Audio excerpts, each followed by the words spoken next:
Good morning. स्वागत है आप सभी का अपने यूट्यूब चैनल टीएमसी नॉलेज में। आज हम लोग बात करेंगे टेस्ट सीरीज जो आया हुआ है क्लास 1 to 5 के लिए, जो बीपीएससी के द्वारा शिक्षक नियुक्ति के लिए जो परीक्षाएं होने वाली हैं, तो उसके लिए टेस्ट सीरीज भी आया हुआ है। तो उसका अब टेस्ट सीरीज का एक जो पहला टेस्ट सीरीज हम लोग देखेंगे, जिसमें हमने बताया था कि उसमें प्रश्नों की कुल संख्या 120 है और उसमें 40 जो प्रश्न हैं वो रीजनिंग से हैं, मैथ और रीजनिंग के हैं, और बाकी जो प्रश्न होंगे, जो 80 प्रश्न हैं, वो जीके जीएस और करंट अफेयर से संबंधित हैं। तो उसमें हम जीके जीएस के प्रश्नों को देखेंगे, और ऐसे रीजनिंग और मैथ के सवाल चूँकि यहाँ हल करना वो सबके लिए उतना सूटेबल नहीं होगा। कुछ ही प्रश्नों को हम लोग इसमें देख सकते हैं। तो मैथ और रीजनिंग की तैयारी को आपको अपने से या अलग से क्लास देखना पड़ेगा। ऐसे जीके जीएस के जो प्रश्न पूछे गए हैं, तो उन प्रश्नों को हम इसमें देखेंगे। तो 80 प्रश्नों का एक ये सेट रहेगा, जिसमें मैंने कुल जो जीके जीएस के जो प्रश्न होंगे 80 प्रश्न उसमें इसको देखेंगे। तो देखिए इसमें कैसे प्रश्नों का एक लेवल है, उसको आप देख सकते हैं। प्रश्न सभी लगभग क्षेत्रों से हैं।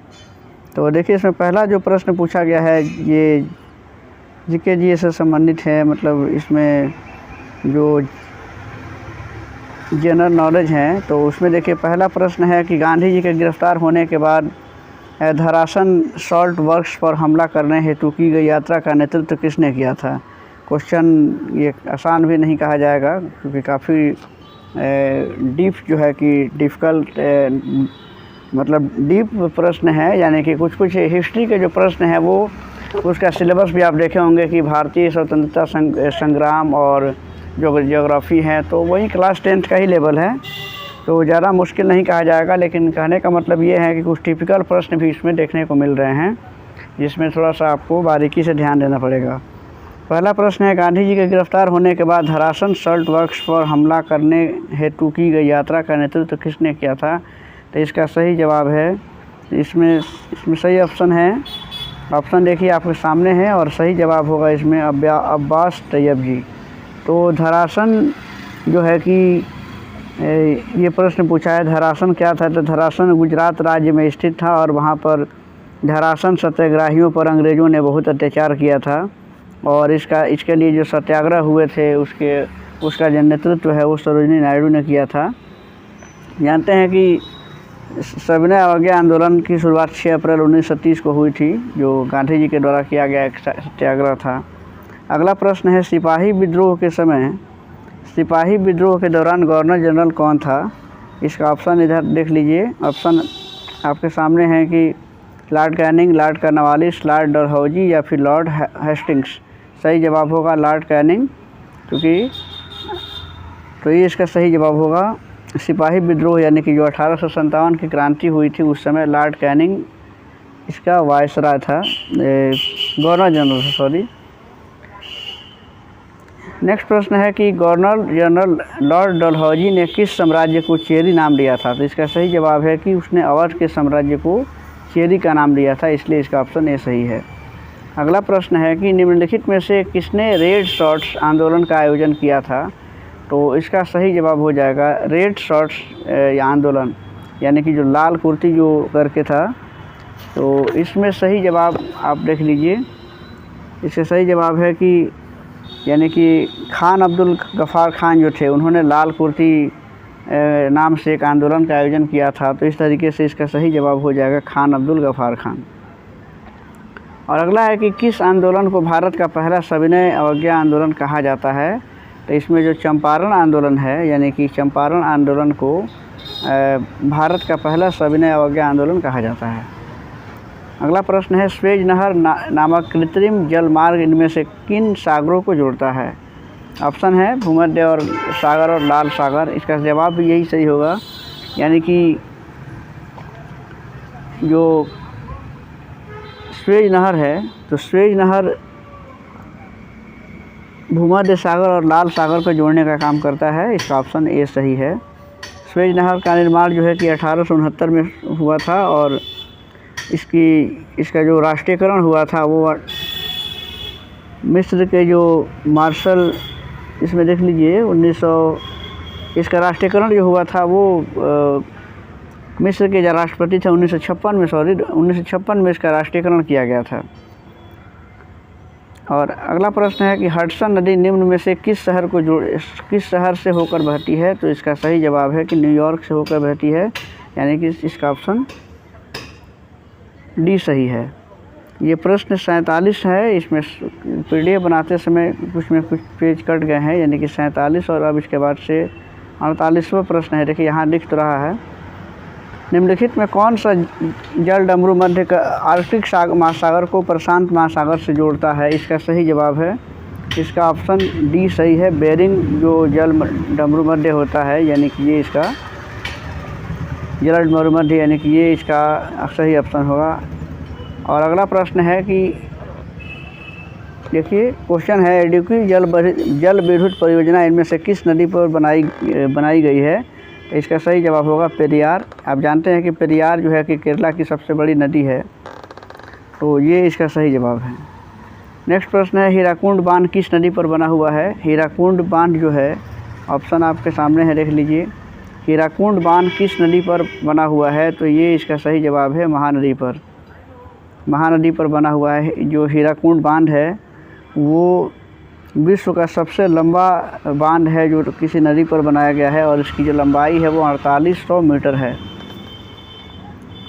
और अगला जो प्रश्न है देखिए, वो करंट अफेयर से है कि सैफ चैम्पियनशिप 2023 का खिताब कुवैत को हराकर किस देश ने जीता है? ऑप्शन है जापान, इंडोनेशिया, भारत और फिर नेपाल। तो इसका सही जवाब होगा सी, यानी कि भारत। तो भारत ने इस खिताब को जीता है, और ये जो है कि कुवैत को हराकर भारत ने जीता है। पेनाल्टी शूटआउट में भारत ने कुवैत को हराया था। नेक्स्ट प्रश्न है, हाल ही में राजस्थान में घोषित नया वन्यजीव संरक्षण रिजर्व कौन सा है? सुरसन, खिचन, हमीरगढ़ या फिर उपयुक्त सभी? तो इसका सही जवाब है ऑप्शन डी, इसका सही जवाब हो जाएगा उपयुक्त सभी। यानी कि राजस्थान में ये घोषित नया वन्यजीव संरक्षण है, और जिसमें सुरसन, खिचन और हमीरगढ़ उसमें घोषित किया गया है, यानी कि तीनों जो है ये राजस्थान में हैं और वन्यजीव संरक्षण रिजर्व से जुड़े हुए हैं। इस तरीके से इसका सही ऑप्शन डी हो जाएगा। और अगला प्रश्न है कि छात्रों में उद्यमशीलता का विश्वास और कौशल विकास करने के लिए तेजस्वी कार्यक्रम कहाँ प्रारंभ किया जाएगा? ऑप्शन है बिहार, मध्य प्रदेश, उत्तर प्रदेश और केरल। तो इसका सही जवाब हो जाएगा बी, यानी कि मध्य प्रदेश इसका सही जवाब है। अगला प्रश्न देखिएगा, अगला प्रश्न है, जल शक्ति मंत्रालय द्वारा जारी जल निकायों की पहली गणना के अनुसार सर्वाधिक जलाशय वाला राज्य कौन सा है? जल शक्ति मंत्रालय जो बना है तो उसने जल निकायों पर एक गणना किया है, जिसके अनुसार सर्वाधिक जलाशय किस राज्य में हैं? तो इसका सही जवाब है इसमें पश्चिम बंगाल जो है इसका सही जवाब होगा। यानी कि इसमें 5 राज्य हैं जो इस शीर्ष में हैं, लेकिन इसमें पश्चिम बंगाल सबसे पहले स्थान पर हैं, उसके बाद उत्तर प्रदेश, आंध्र प्रदेश, उड़ीसा और फिर असम है। तो सही जवाब है सर्वाधिक जलाशय वाला राज्य जो है वो पश्चिम बंगाल है। और नेक्स्ट प्रश्न है कि हाल ही में अजरबैजान के बाकू में आयोजित ISSF यानी कि ISSF विश्व कप 2023 में भारत पदक तालिका में कौन से स्थान पर रहा है? ये सभी करंट अफेयर के प्रश्न हैं। तो इसका सही जवाब है कि इसका बी, यानी कि दूसरे स्थान पर रहा है। इसका ऑप्शन बी हो जाएगा। अगला प्रश्न देखते हैं, सांग महोत्सव का आयोजन कहाँ किया गया है? सांग महोत्सव ये भी जो है कि करंट अफेयर्स के अंतर्गत ही आएगा। सांग महोत्सव का आयोजन कहाँ किया गया है? ऑप्शन है हरियाणा, गुजरात, पंजाब या फिर राजस्थान। तो इसका सही जवाब है ए, यानी कि हरियाणा में मनाया गया है सांग महोत्सव। और अगला प्रश्न है, किस राज्य में राज्य खेल पुरस्कार एवं सम्मान योजना प्रारंभ करने की घोषणा की है? तो इसका सही जवाब है कि इसमें बिहार सही जवाब हो जाएगा। यानी कि बिहार सरकार ने या बिहार राज्य ने राज्य खेल पुरस्कार एवं सम्मान योजना प्रारंभ करने की घोषणा की है। और इसमें है, इसके अंतर्गत मेडल विजेता को हर साल 29 अगस्त को होने वाले राष्ट्रीय खेल दिवस पर सम्मानित किया जाएगा, और ये बिहार के द्वारा शुरू किया गया एक पहल है। अगला है कि हाल ही में विश्व महासागर दिवस 2023 कब मनाया गया है? तो ऑप्शन है 8 जून, 9 जून, 6 जून या फिर 10 जून। तो इसका सही जवाब है 8 जून, यानी कि 8 जून को विश्व महासागर दिवस मनाया गया है।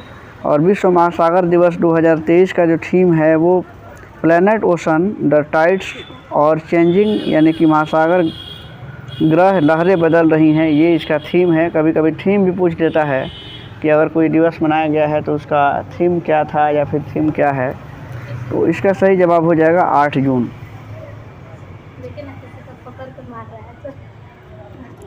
किसने 12 अगस्त 1756 को अंग्रेज़ों को बंगाल, बिहार और उड़ीसा की दीवानी देने का फरमान दिया था? अगला प्रश्न है 59 नंबर प्रश्न है कि अंग्रेज़ों को 12 अगस्त 1765 को बिहार,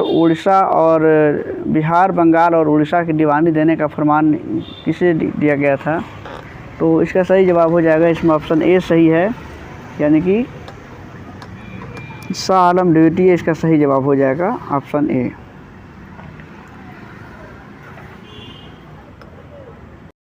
प्रश्न देखते हैं इसमें। अगला प्रश्न है सिखों के दूसरे गुरु कौन थे?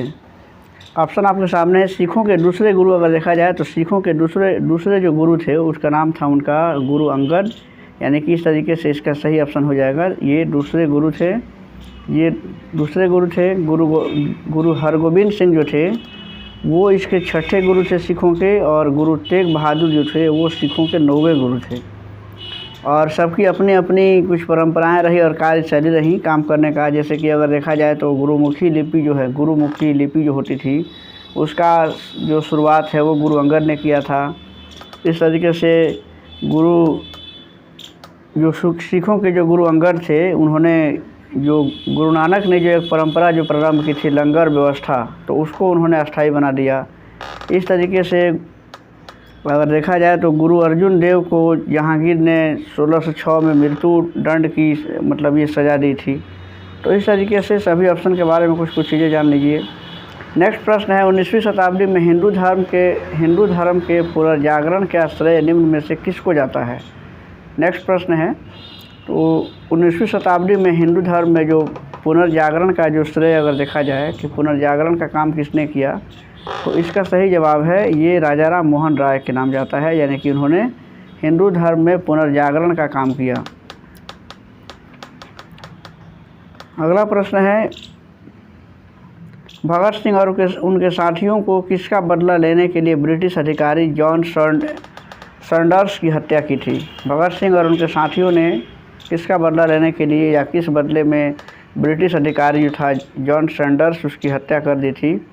तो इसका सही जवाब है कि उन्होंने लाजपत राय की जो मौत हुई थी साइमन कमीशन का विरोध करते समय सैंडर्स की पुलिस जो अधिकारी था उसके लाठी से चूँकि लाजपत राय के सर पे चोट लगी थी और जिसके वजह से उनकी मौत हो गई, तो उसी का बदला लेने के लिए उन्होंने उसकी हत्या किया था।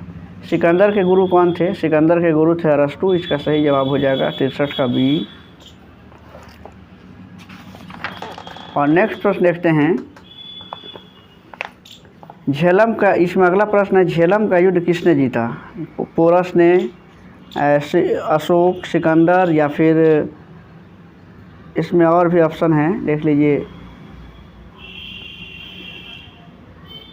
झेलम का युद्ध किसने जीता? तो इसका सही जवाब है कि इसको सिकंदर ने जीता था, और इसका सही जवाब है ऑप्शन सी। लेकिन इसी झेलम के युद्ध को हाइडे स्पीच का युद्ध कहा जाता है, जो सिकंदर और पोरुष के बीच हुआ था 326 बीसी में, यानी कि 326 ईस्वी में ये युद्ध हुआ था। 326 ईस्वी पूर्व में ये युद्ध हुआ था, जिसे झेलम का युद्ध या हाइडे स्पीच के युद्ध के नाम से जानते हैं, जो सिकंदर और राजा पोरुष के नाम से हुआ था, के बीच हुआ था। और अगला प्रश्न है कि मुस्लिम लीग की स्थापना कहाँ हुई थी? मुस्लिम लीग की स्थापना ढाका में हुई थी 1906 में। अगला प्रश्न है विश्व व्यापार संगठन की स्थापना हुई थी, ये 1 जनवरी 1995 को इसकी स्थापना हुई थी। कांडला पतन कहाँ पर स्थित है? कांडला पतन जो है ये देखिए ऑप्शन है आपके सामने, इसमें सही जवाब हो जाएगा कांडला पतन की स्थापना कहाँ हुई थी, कांडला पतन कहाँ पर स्थित है, तो ये है कच्छ की खाड़ी में है, यानी कि इसका ऑप्शन ए सही है। नेक्स्ट प्रश्न है, गंगा ब्रह्मपुत्र डेल्टा क्षेत्र का वन निम्नलिखित में से किस नाम से जाना जाता है, तो ये आपको पता होगा कि ये सुंदरबन के डेल्टा के रूप में जाना जाता है, इसके नाम से जाना जाता है। यानी कि जो गंगा ब्रह्मपुत्र डेल्टा का जो क्षेत्र है उसे हम सुंदरबन के नाम से भी जानते हैं। और यह विश्व का सबसे बड़ा डेल्टा है, जो गंगा ब्रह्मपुत्र नदियों के द्वारा जो सुंदर डेल्टा का निर्माण किया जाता है, यह विश्व का सबसे बड़ा डेल्टा है। अगला प्रश्न देखेंगे इसमें,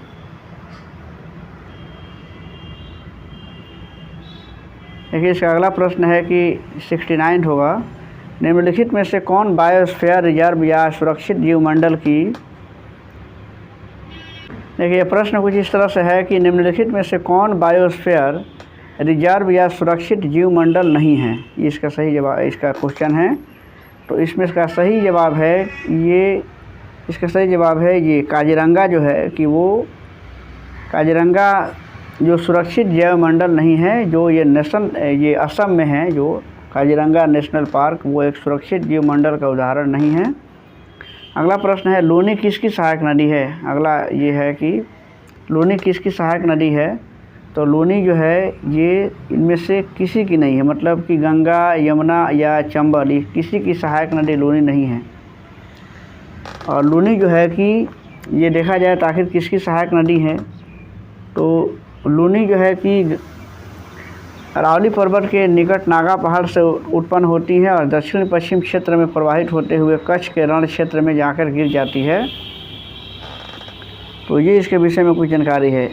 कह रहा है कि इनमें से सबसे अधिक वर्षा कहाँ होते हैं, मंगलूर में, चेरापूंजी में, मासिन राम में या फिर निकोबार द्वीप में। तो भारत में सबसे ज़्यादा अगर वर्षा होती है तो ये मासिन राम में होती हैं, और ये जगह जो है कि मेघालय में है। इसके पहले जो है कि चेरापूंजी था, वो भी मेघालय में ही था, लेकिन अब चूँकि सबसे ज़्यादा वर्षा मासिन राम में होती है और ये भी मेघालय में ही स्थित है। भारत का सर्वोच्च पर्वत शिखर एवरेस्ट नेपाल में किस नाम से प्रसिद्ध है, विश्व का सर्वोच्च पर्वत शिखर जो है कि जो माउंट एवरेस्ट है, तो कह रहा है कि उसको नेपाल में किस नाम से जानते हैं। तो ये देखिए काफ़ी अच्छा प्रश्न है। माउंट एवरेस्ट को नेपाल में सागरमाथा के नाम से जानते हैं, तो इसका सही ऑप्शन हो जाएगा इसमें सी, सागरमाथा। आप जान लीजिए कि भारत की जो सर्वोच्च चोटी है जिसे K2 या गार्डविन ऑस्टिन कहा जाता है, और यह जो है कि पाक में है। वर्तमान भारतीय भूभाग में अगर देखा जाए कि वर्तमान में भारतीय भूभाग पर स्थित है और कोई भारत की सर्वोच्च चोटी है तो वो कंचनजंगा है। इस तरीके से इस प्रश्न का सही जवाब है सागरमाथा, यानी कि नेपाल में माउंट एवरेस्ट को सागरमाथा के नाम से जानते हैं। भारतीय संविधान की सबसे बड़ी विशेषता क्या है, तो भारतीय संविधान की सबसे बड़ी विशेषता है कि ये जो है कि ये विश्व का सबसे बड़ा लिखित संविधान है, यानी कि इसकी विशालता ही इसकी सबसे बड़ी विशेषता है, यानी कि सबसे बड़ा संविधान। संविधान के किस अनुच्छेद में यह वर्णित है कि प्रत्येक व्यक्ति विश्वास और उसके अनुरूप आचरण करने के लिए तथा अपने, एक मिनट इस प्रश्न को ज़रा फिर से देखिए, ये जो 74 जो क्वेश्चन है देखिए कुछ इस तरह से है कि संविधान के किस अनुच्छेद में यह वर्णित है कि प्रत्येक व्यक्ति अपने धार्मिक विश्वास और उसके अनुरूप आचरण करने के लिए तथा अपने विचारों को दूसरों के समक्ष रखने में स्वतंत्र हैं। ये मौलिक अधिकार से प्रश्न है कि किस अनुच्छेद में यह वर्णित है कि प्रत्येक व्यक्ति धार्मिक विश्वास और उसके अनुरूप आचरण करने के लिए और अपने विचारों को दूसरों को समक्ष रखने के लिए वो स्वतंत्र हैं। तो इसका सही जवाब है कि ये ऑप्शन इसका ए सही है, यानी कि अनुच्छेद 25 जो है कि हमें स्वतंत्रता का अधिकार देता है, ये धार्मिक स्वतंत्रता देता है, यानी कि ये इसका ऑप्शन ए सही है। भारतीय संविधान के किस अनुच्छेद में गो हत्या पर प्रतिबंध लगाया गया है, तो ऑप्शन इसका है कि अनुच्छेद 48 में गो हत्या पर प्रतिबंध लगाया गया है, यानी कि इसका ऑप्शन ए सही है, सी सही है। किसको कायम करके शांति को सर्वोत्तम रूप में पाया जा सकता है, स्वतंत्रता को, समानता को, न्याय को या फिर इनमें से सभी को, तो सही जवाब है इनमें से सभी को। यानी कि अगर शांति को कायम रखना है मतलब शांति को अगर सर्वोत्तम रूप में प्राप्त करना है तो स्वतंत्रता, समानता और न्याय तीनों को कायम करना होगा। और अगला प्रश्न है कि 1943 में भारत के किस राज्य में भयानक अकाल पड़ा था? तो इसका सही जवाब है सी, यानी कि बंगाल में 1943 में भयंकर अकाल पड़ा था। और बंगाल में प्रथम अकाल अंग्रेजी शासनकाल में 1770-72 में भी आया था। अगला प्रश्न है कि यदि धन यानी कि मुद्रा बहुत अधिक हो और माल बहुत कम हो तो स्थिति क्या होती है? तो ये जो स्थिति होती है कि मुद्रा की मात्रा जब अधिक हो जाए और वस्तुओं की मात्रा कम हो तो उससे मुद्रास्फीति उत्पन्न हो जाती है, यानी कि इसका ऑप्शन बी सही है। और मुद्रास्फीति का तात्पर्य क्या है? देखिए अगला प्रश्न इसी से जुड़ा हुआ है और कंसेप्ट क्लियर भी हो जाएगा कि अगला प्रश्न है कि जो मुद्रास्फीति का क्या तात्पर्य है। मुद्रास्फीति का तात्पर्य होता है कि मुद्रा आपूर्ति में वृद्धि से है, यानी कि मुद्रा आपूर्ति में वृद्धि और वस्तुओं की आपूर्ति में कमी से ही मुद्रास्फीति उत्पन्न होती है। अगला प्रश्न है इसका जवाब हो जाएगा 79 क्या 20 इसमें सही हो जाएगा। और अगला प्रश्न है कि केंद्र और राज्य के बीच कुछ कर संसाधनों के वित्तीय जो विवरण में निपटारा निम्नलिखित में से किसके द्वारा किया जाता है? तो इसका सही जवाब है कि वित्त आयोग और केंद्र राज्यों के बीच कर संसाधनों का जो बंटवारा होता है वो अनुच्छेद 280 के तहत होता है और उसके लिए एक वित्त आयोग का गठन किया गया है। तो इसका सही जवाब है वित्त आयोग। वित्त आयोग, देखिए ये भी प्रश्न कई बार पूछा गया एग्जाम में कि वित्त आयोग का गठन किस अनुच्छेद के तहत किया गया है? तो इसका सही जवाब है अनुच्छेद 280। अनुच्छेद 280 जो है कि एक वित्त आयोग के गठन की बात करता है। राष्ट्रीय कृषि और ग्रामीण विकास बैंक यानी कि जो नाबार्ड है उसकी स्थापना किस पंचवर्षीय योजना की अवधि में की गई थी? सही जवाब है ऑप्शन सी, यानी कि छठी पंचवर्षीय योजना में नाबार्ड की स्थापना की गई थी।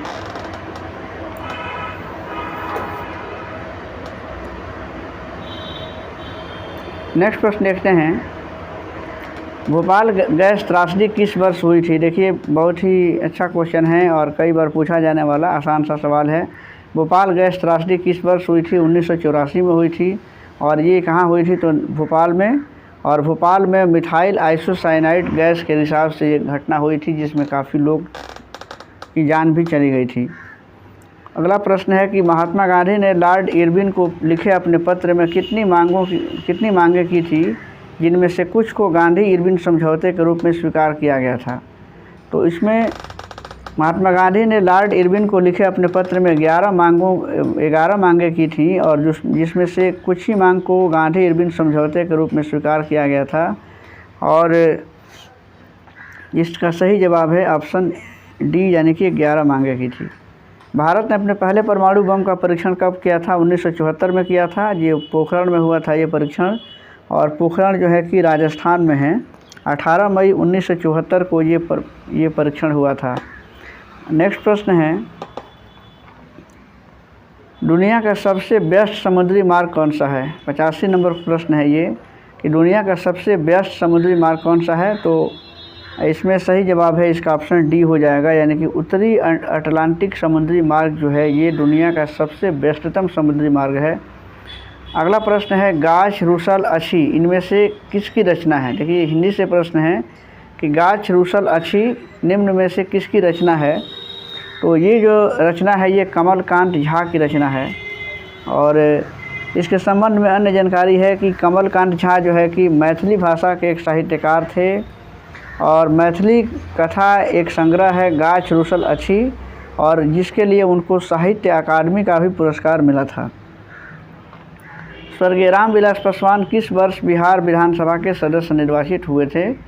तो इसका सही जवाब हो जाएगा कि 1969 यानी कि 1969 में इसका सही जवाब हो जाएगा।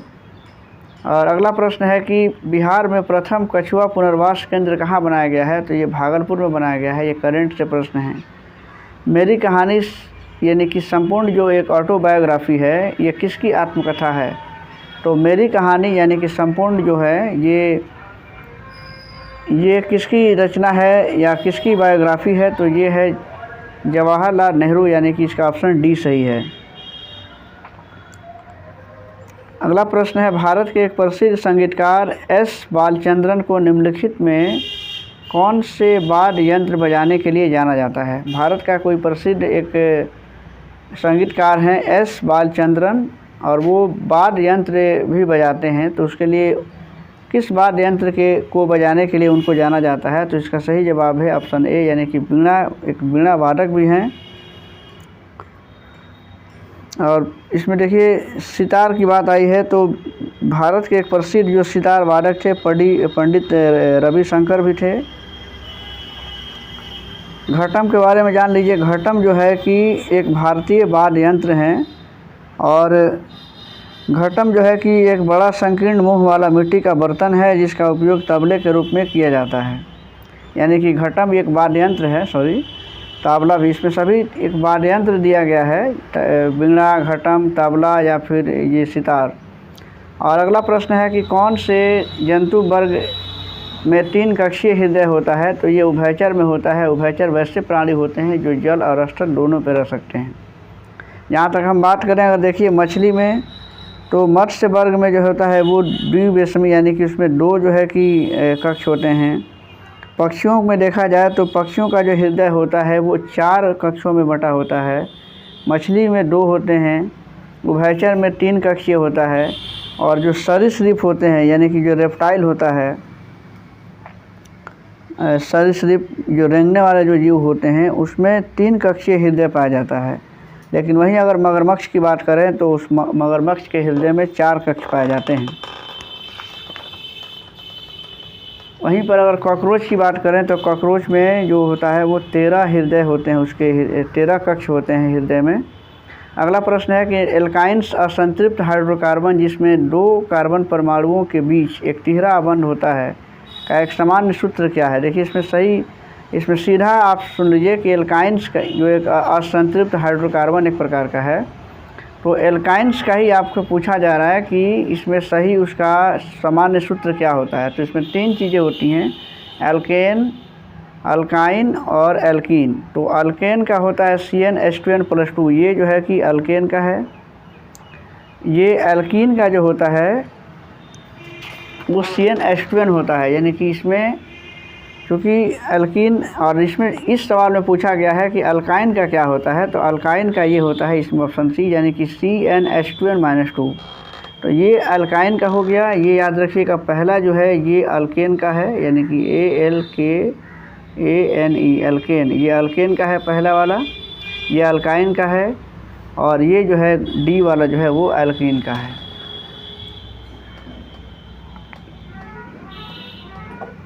नेक्स्ट प्रश्न है, ये प्रश्न पिछले सेट में भी हम लोग देख चुके हैं कि ठोस कार्बन डाइऑक्साइड को शुष्क बर्फ क्यों कहा जाता है?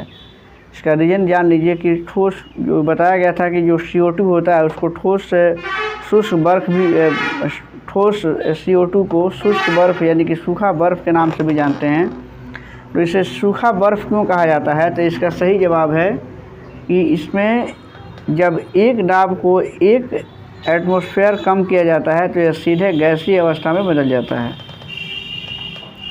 और इसमें अगला प्रश्न इसको देखेंगे, 94वां जो प्रश्न होगा। देखिए इसमें निम्न में से किस सिद्धांत के अनुसार कोई रॉकेट अंतरिक्ष में कार्य करता है? तो रॉकेट किस सिद्धांत पे कार्य करता है? इसका सही जवाब यही है कि वो संवेग संरक्षण के सिद्धांत पे काम करता है, यानी कि इसका ऑप्शन ए सही है, संवेग संरक्षण का सिद्धांत। 95 प्रश्न है कि पारिस्थितिकी संक्रमण अवधारणा का प्रयोग सबसे पहले किसने किया था? तो इसका सही जवाब है कि ये बेनेट ने किया था, यानी कि इसका ऑप्शन बी सही है। अगला प्रश्न है, निम्न में से कौन लाल संवहनीय संयोजी उत्तक है? तो सही जवाब हो जाएगा इसमें इसका ऑप्शन सी, यानी कि जो रुधिर होता है वो एक लाल संवहनीय संयोजी उत्तक का उदाहरण है। क्षार के संबंध में निम्न में से कौन सा कथन सही नहीं है, ये भी जानना है कि इसमें इसका ऑप्शन सी हो जाएगा कि नीले लिटमस पत्र को लाल कर देता है, ये जो है कि क्षार के संबंध में सही नहीं है। जबकि इसका सही जवाब है कि इसका सही रीज़न ये है कि जो जो क्षार होता है वो लाल पत्र को नीला करता है, यानी कि क्षार जो होता है वो लाल लिटमस पत्र को नीला कर देता है, और जो अम्ल होता है वो जो है कि अम्ल क्या करता है कि नीले लिटमस पत्र को लाल कर देते हैं। जबकि इसमें जो दिया गया है कि नीले लिटमस पत्र को लाल करता है, तो ये काम अम्ल का है, क्षार का नहीं है। नेक्स्ट प्रश्न है, लाल ग्रंथि में कौन सा एंजाइम स्रावित होता है? पेप्सिन, ट्रिप्सिन, एमाइलेज या फिर लाइपेज? तो इसका सही जवाब है कि ऑप्शन सी इसका सही जवाब है, एमाइलेज। नेक्स्ट प्रश्न है कि निम्नलिखित कथनों पर विचार करें। ऑप्शन आप पढ़ लीजिए। इसका सही जवाब है कि इसमें देखिए, इसमें कथन को देखा जा रहा है कि प्रकाश पौधे और जीवों दोनों की जनन प्रक्रिया को प्रभावित करते हैं। जलीय तंत्र में प्रकाश की उपस्थिति से उत्पादक और उपभोक्ता की उपस्थिति निर्धारित होती है। तो इसमें बताना है कि इसमें कौन सा कथन सत्य है। तो इसका सही जवाब है कि इसमें ऑप्शन डी सही, यानी कि सभी कथन सही हैं, यानी कि इसका ऑप्शन डी सही है। और अगला प्रश्न है कि निम्न में से कौन सा रासायनिक परिवर्तन का उदाहरण नहीं है? ऑप्शन आपके सामने है। सही जवाब हो जाएगा इसमें ऑप्शन सी, यानी कि जलवाष्प में परिवर्तन ये रासायनिक परिवर्तन का उदाहरण नहीं है। जबकि ये जो होता है ये सभी जो है कि चूँकि जल जो होता है वो जलवाष्प में परिवर्तन होता है, जिसे वाष्पीकरण कहते हैं, और ये एक प्रकार का भौतिक परिवर्तन है, यानी कि हम फिर से उससे जल की प्राप्ति कर सकते हैं। शक्ति का जो सही मात्रक वाट होता है, और दाब की जो अंतर्राष्ट्रीय इकाई होती है वो पास्कल होती है। यानी कि इस तरीके से इसका ऑप्शन ए और एक का बी सही है। और नेक्स्ट प्रश्न है कि जब इसमें और चीज़ों का आप जान सकते हैं कि ये जो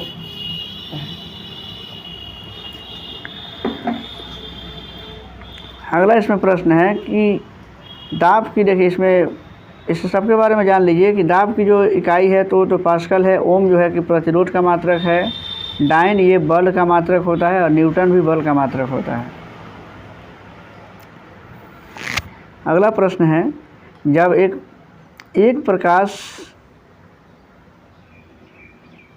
जब प्रकाश एक सघन माध्यम से विरल माध्यम में प्रवेश करता है तो इसकी गति पर क्या प्रभाव पड़ता है?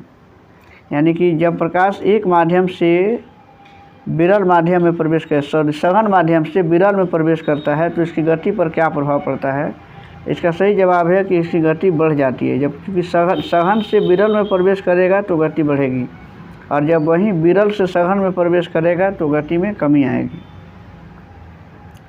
नेक्स्ट प्रश्न है कि निम्नलिखित में कौन यह बताता है कि तत्वों के गुण उनके परमाणु संख्या का आवधिक कार्य है? तो इसका सही जवाब है इसका ऑप्शन बी सही है, यानी कि आधुनिक नियम बने हुए हैं, यानी कि ये इसका सही जवाब है। और अगला प्रश्न देख लेते हैं। अगला प्रश्न है, गति करती हुई एक कार विपरीत दिशा से आती हवा का सामना करती है। कार पर हवा द्वारा किया गया कार्य क्या होगा? तो इसका सही जवाब है कि ये कार्य जो होगा वो ऋणात्मक होगा, यानी कि निगेटिव होगा। छठा 106वां प्रश्न है कि नॉन स्टॉक किस प्रकार का एक उदाहरण है? नॉस्टॉक किसका एक प्रकार है? तो नील हरित शैवाल का है, हरित शैवाल का, भूरी शैवाल का, या फिर लाल शैवाल का? तो इसका सही जवाब है कि ये इसका सही जवाब होगा, यानी कि नील हरित शैवाल का उदाहरण है।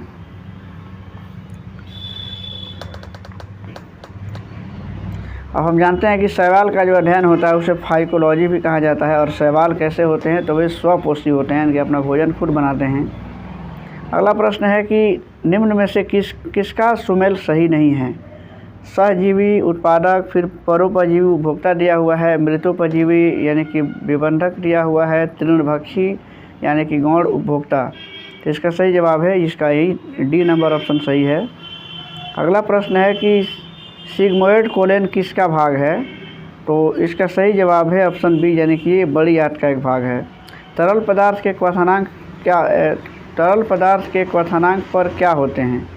तो इसका सही जवाब है ऑप्शन सी, यानी कि इसमें तापमान नियत रहता है।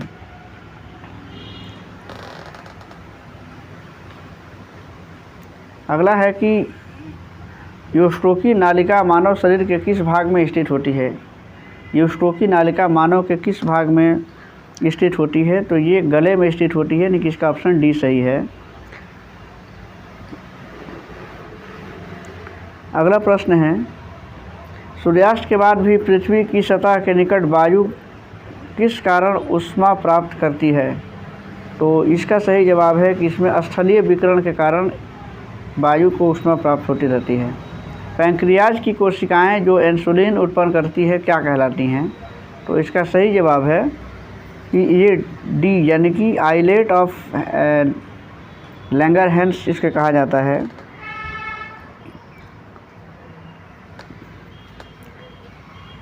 कह रहा है कि एबीज गर्म रक्त वाले जीव होते हैं और उनका दिल कितनी कक्षों वाला होता है? इसको देख लीजिए, बहुत अच्छा प्रश्न है।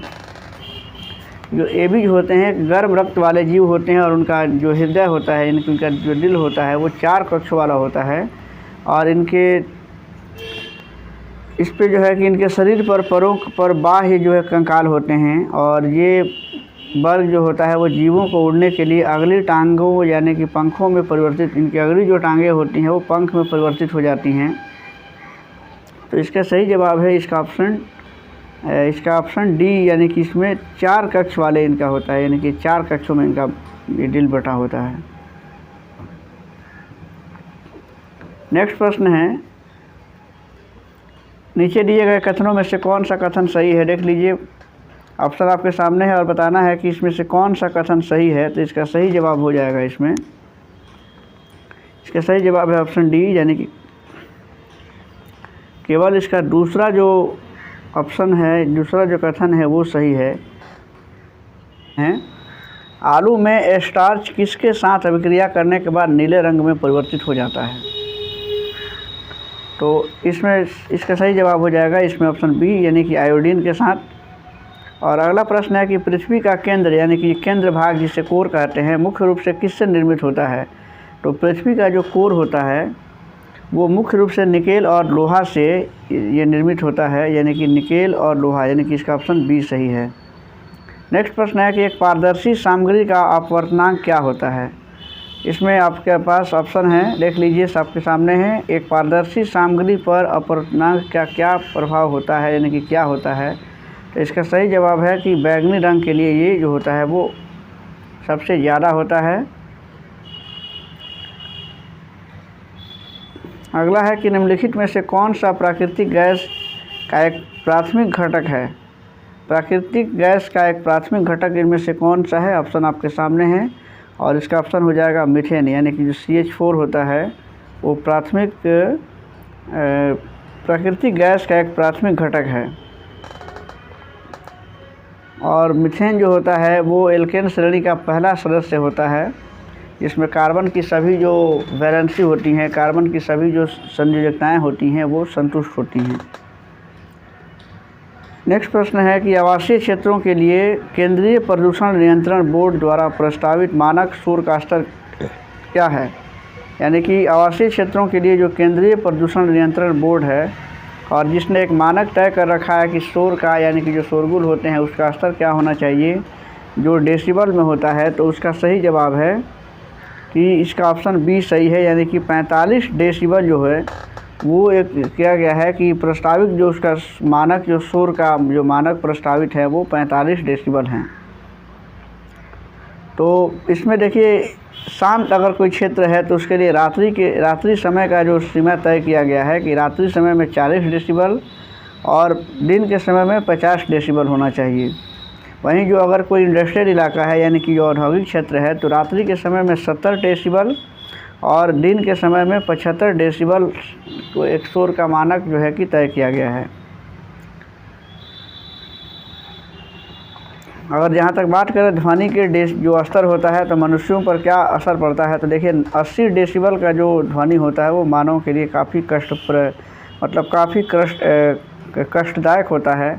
वहीं अगर 90 डेसिबल का जो ये जो ध्वनि है वो मनुष्य के लिए क्या होती है कि सुनने की क्षमता को वो ख़त्म करती हैं।